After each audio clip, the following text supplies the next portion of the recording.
శ్రీ సచ్చిదానంద సమర్థ సద్గురు సాయినాథ్ మహారాజ్కి జై.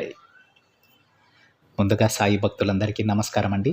వీడియో చూస్తున్న ప్రతి ఒక్కరిపైన ఆ సాయునాథుని ఆశీస్సులు ఉండాలని, బాబాగారి భక్తులందరూ ఎప్పుడూ కూడా ఆనందంగా సంతోషంగా వారి జీవితాన్ని గడపాలని మనస్ఫూర్తిగా కోరుకుంటూ ఈ వీడియోని స్టార్ట్ చేస్తున్నాను ఫ్రెండ్స్. ఈరోజు వీడియోలో బాబాగారు తన బిడ్డల కోసం మరొక చక్కటి సందేశాన్ని అయితే అందించబోతూ ఉన్నారండి.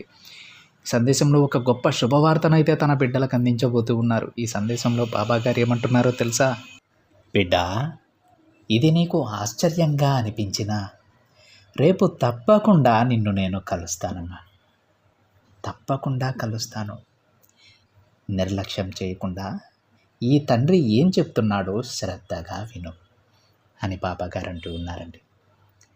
ఈరోజు బాబాగారు తన బిడ్డలకు ఒక గొప్ప శుభవార్త తీసుకురాబోతున్నారని మనం ముందే చెప్పుకున్నాం కదా. ఆ శుభవార్త ఏమిటంటే, బాబాగారి పాద ధూళి సోకితే చాలు అనుకునేటువంటి తన బిడ్డలకు సాక్షాత్తు ఆ తండ్రి దర్శనం ఇవ్వబోతున్నారట. అది అంతకంటే గొప్ప శుభవార్త మరొకటి ఏమన్నా ఉంటుందా అండి బాబాగారి బిడ్డలకు? ఎన్నో జన్మల పుణ్యం చేసుంటే తప్ప ఇలాంటి అదృష్టం దొరకదు. ఆ అదృష్టం ప్రతి ఒక్కరికి దక్కాలని నేను మనస్ఫూర్తిగా కోరుకుంటూ ఉన్నాను ఫ్రెండ్స్. బాబాగారు ముందే చెప్పారు, తల్లి నీకు ఆశ్చర్యంగా అనిపించినా సరే నేను తప్పకుండా నిన్ను కలిసి తీరుతానమ్మా అని.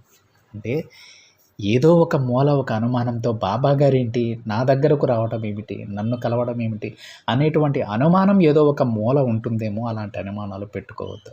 నేను చెప్పాను కదా, తప్పకుండా నేను వస్తాను, నిన్ను కలుస్తాను. ఏదో ఒక రూపంలో నీకు నా దర్శన భాగ్యాన్ని నా బిడ్డలకు కలిగిస్తానమ్మా అని బాబాగారు అంటూ ఉన్నారు. ఆ తండ్రి దర్శనం కోసం ప్రతి ఒక్క బాబా బిడ్డ కూడా 1000 కళ్ళతో ఎదురు చూస్తూ ఉంటామని బాబాగారికి విన్నవించుకుంటూ ఉన్నామండి. అదేవిధంగా దర్శన భాగ్యం ప్రతి బాబా బిడ్డకి కలగాలని మనస్ఫూర్తిగా కోరుకుంటూ, అసలు ఈ సందేశంలో బాబాగారు తన బిడ్డలకు ఏం చెప్పాలనుకుంటున్నారో ఆ తండ్రి మాటలలోనే విందాం. బాబాగారు ఈ విధంగా చెప్తూ ఉన్నారండి. బిడ్డ, ప్రశాంతంగా ఇది విను.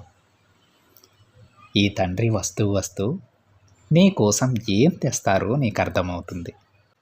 పూర్తిగా ఈ తండ్రి చెప్పేది ఒక్కసారి వింటే నీ మనసులో ఉన్న భారమంతా తొలగిపోతుంది తల్లి.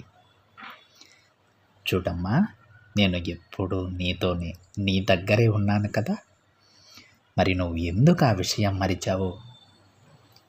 నీకు వచ్చే బాధని పోగొట్టుకోకుండా ఎందుకు తల్లి బలవంతంగా నీ దగ్గరే నిలిపేసుకుంటున్నావు? నువ్వు అలా చేయడం వల్ల నీకు ఎలాంటి ప్రశాంతత